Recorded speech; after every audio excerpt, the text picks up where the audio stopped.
francs. Don't you speak English? Pas anglais, monsieur. Merci, monsieur, merci. Don't I get anything back? Merci, monsieur, merci. No, money. Change. Back. Merci, monsieur, merci beaucoup. Don't rub it in. Do you want me to wait? Merci beaucoup. The Grand Duchess will be delighted to see you, but I am afraid it will be a few moments. If you will be so kind as to step in here. No. It isn't possible. It is I. Oh, you look marvelous. You know, I haven't seen you, not since I opened the salon. What are you doing now? At the moment, I'm in Paris. By the way, I'm not in Paris. Can I trust you? I swear. Anna, I'm in a rather difficult situation. Serious? Very. I really came to Paris to ask your advice. You know, I always give sensible advice. Yes, I know. But driving up here, I realized that I don't want any sensible advice. I want no sense, no logic, no reason. It can't help me at the moment.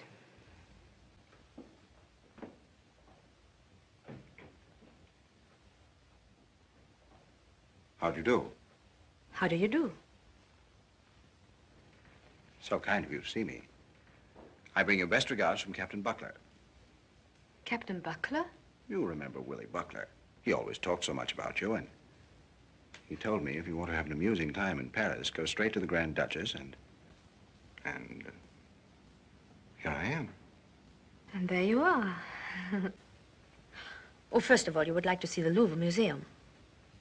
The what? One of the most interesting picture galleries in the world. You've heard of the Mona Lisa?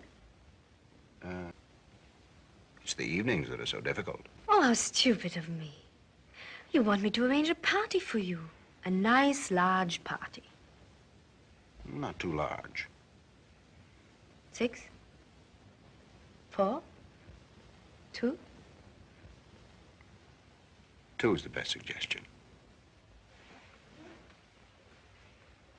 Why do you stare at me like that? He's completely off his head. What are you talking about? Buckler, he described you as hard as nails, much older and beginning to spread. How unkind of him. I hope you don't think the description fits me. If he'd said one of the loveliest women in the world, I'd have recognized you anywhere. Encouraging. Thank you. If you would dine with me. I'm engaged. Oh. Well, then don't bother anymore. I'll have a couple of boiled eggs, a detective story, and go to bed. Madame, have you ever been at the mercy of loneliness? Have you ever been a stranger in a strange city? Often. What did you do? I cried. Well, that's what I shall do.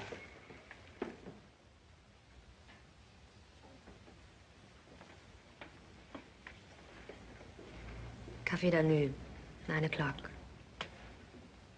8:30. 9 o'clock.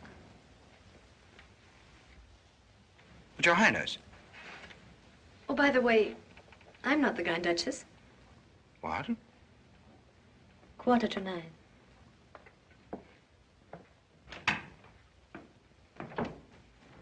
Mr. Holton, how do you do? How do you do? You are the Grand Duchess Anna. Yes.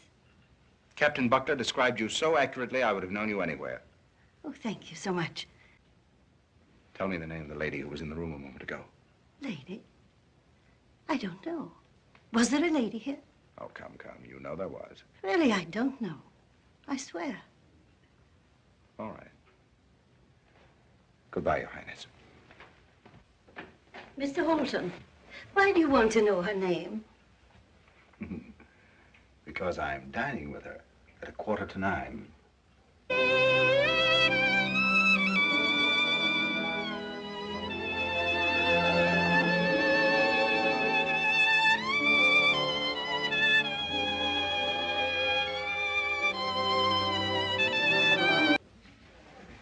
What a lovely song.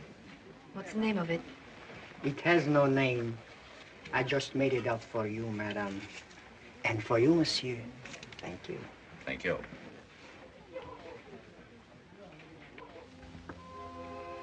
You must have been very successful with women.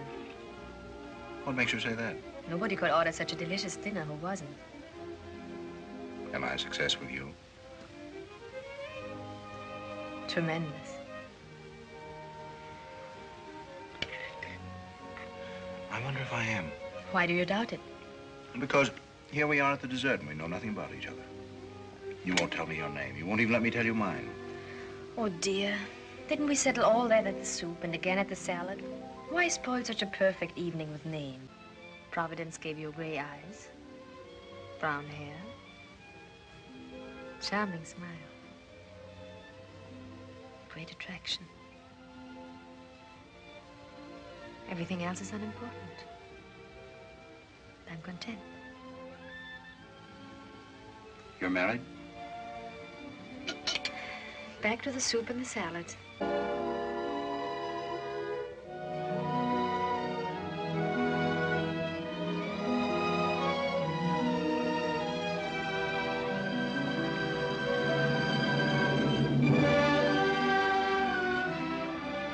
I must have done something very nice in my life to be so beautifully rewarded. Do you really mean that? And so much more. You're an angel. Angel, that's what I shall call you. Angel.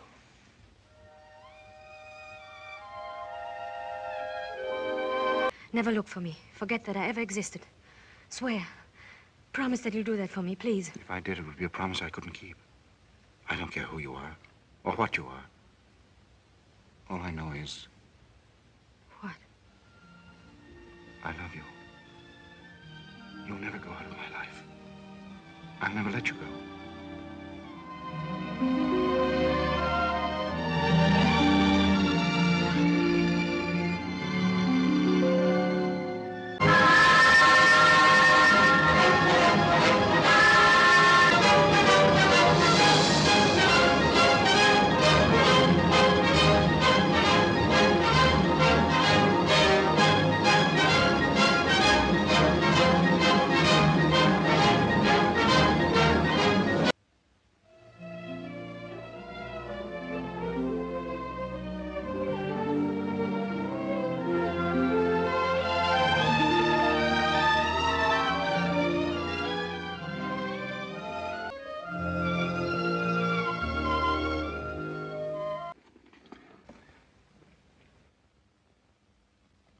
What is it? A telegram, my lady. Oh, thank you.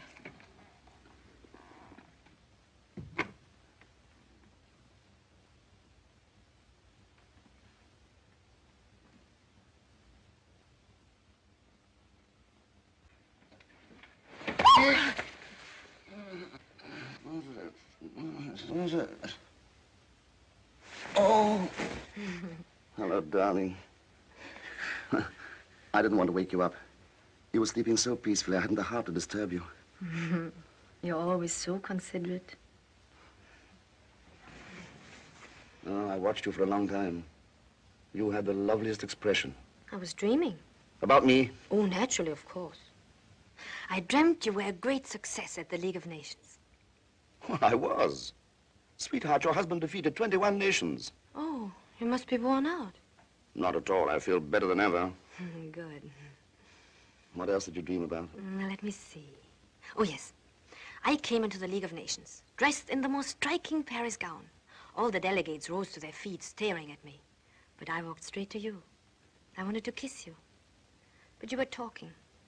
So I walked out. I went to Egypt, and from Egypt I went to China. From China I went to Arabia. I circled the whole globe.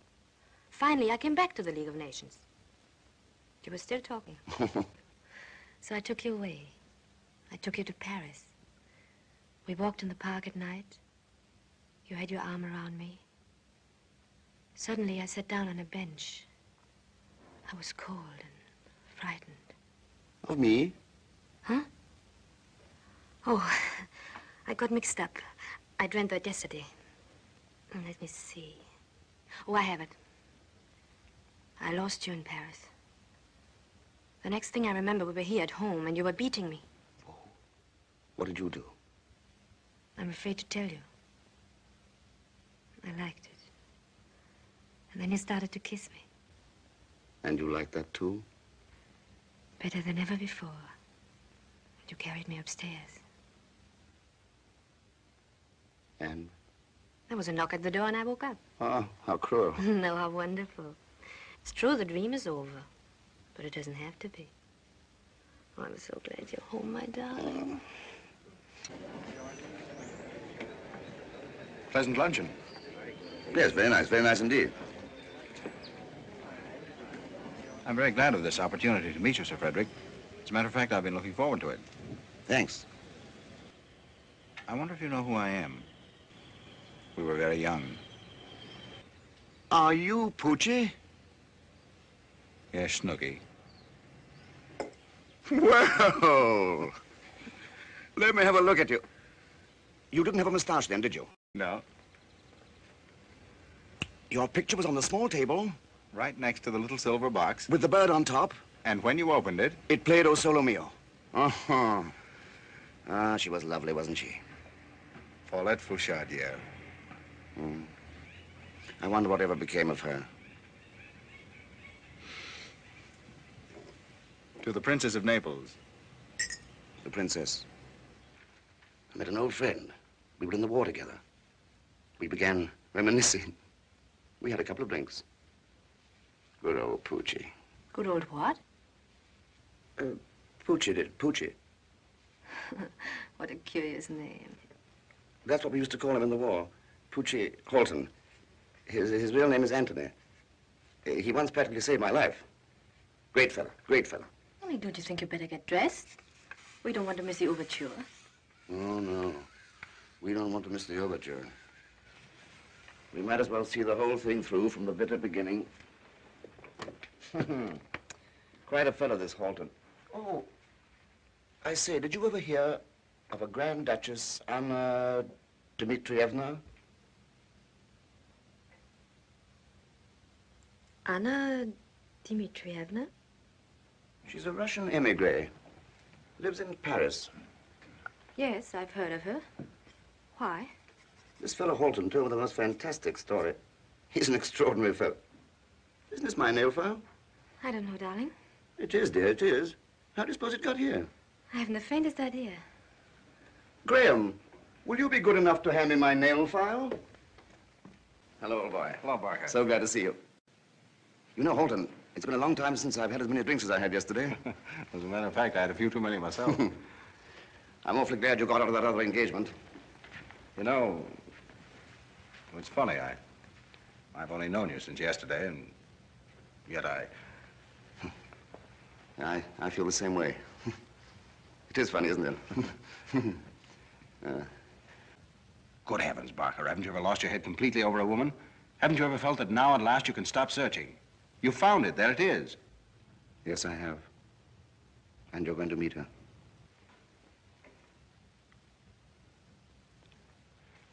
That's your wife's photograph, I suppose. Naturally.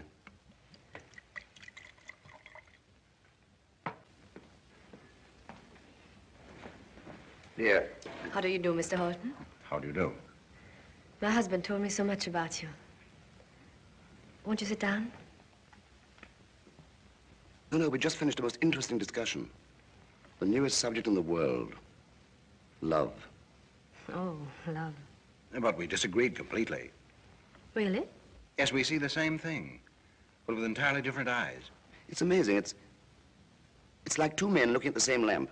One says the shade is blue. The other one swears it's green. But you forget, Barker. Frederick. Oh, I'm sorry, Frederick. We both could be right, you know. Perhaps the lampshade is blue. But when you light it up, it may be the greenest green in the world.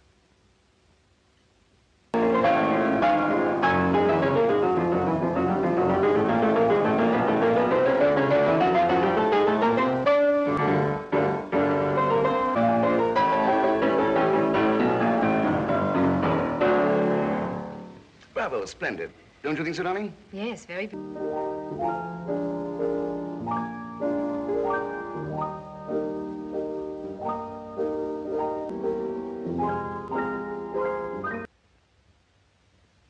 Oh, Frederick went out.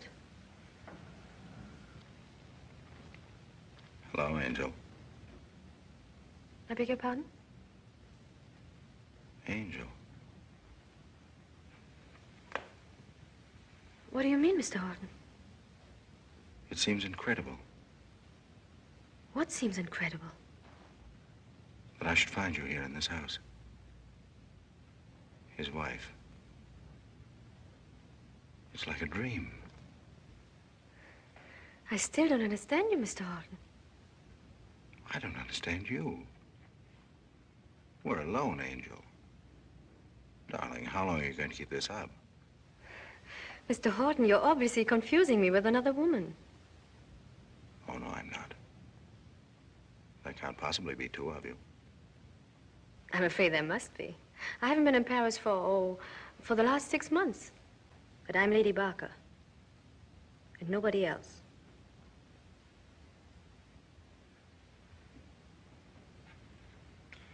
The resemblance is amazing. I could have sworn it was you. You have a lovely home, Lady Barker. It's an exquisite taste. I suppose this is the kind of house every woman dreams of having. And you're the wife of a charming and famous man. You must be very happy, Lady Barker. I am? Maria. I told you in Paris never to look for me. Never to recognize me whenever and wherever you find me. The whole thing must be forgotten. And I told you I'd never keep such a promise, that I didn't care who you were. All I know is that I love you. But I'll never let you out of my life. I will fight with everything at my command if you should try to destroy my home. You said you had gray eyes. Brown hair. Charming smile. Great attraction. You still have. That's why I want you to go. Oh, go, please go. Every moment you're here, my home is in danger. Go, I beg you, I tell you. Maria. Angel. They say they can put one of their newest machines at your disposal. In fact, the same plane that Lady Barker chartered last week. Lady Barker chartered a plane? That's what they said, sir. It must have been Wednesday. You were in Geneva. Oh, yes, of course, I remember. That's all right, Pedro Greenwood. I'll let you know later. Very good, sir.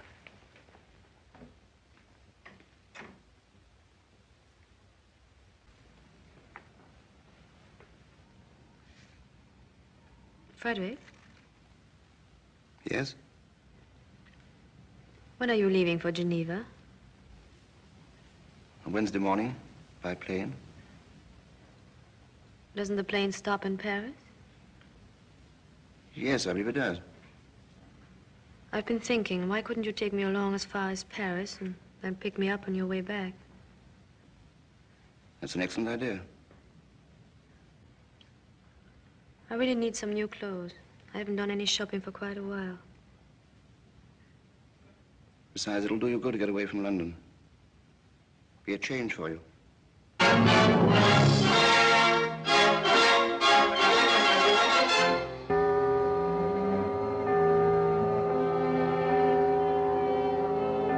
Sir Frederick. Yes. And the Grand Duchess Anna. How do you do? But, you know, at this party I just referred to, a certain young lady was mentioned. And her description roused my curiosity. The person describing her referred to her as Angel. Angel. Angel, that's a strange name. Pardon me, Your Highness, but your Aunt Sonia is here. Always this interruption.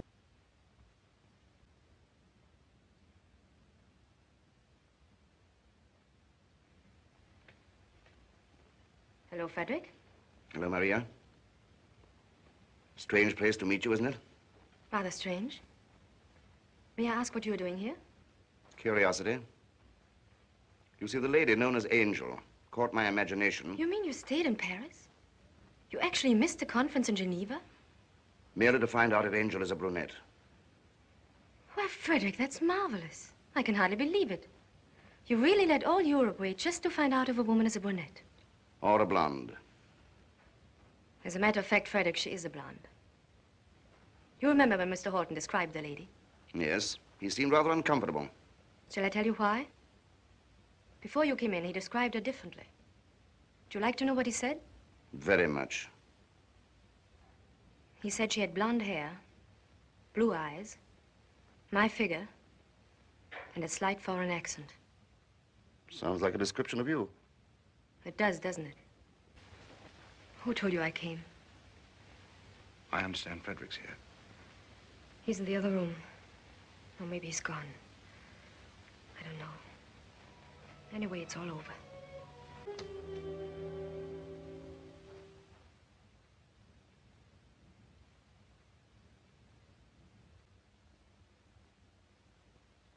You see, Maria, in the last few moments, I've thought more about our married life than in all the years we've been together. And all I know is the train to Vienna leaves at 10. I say goodbye to Angel. And so must you, Maria, if you decide to meet me at the station.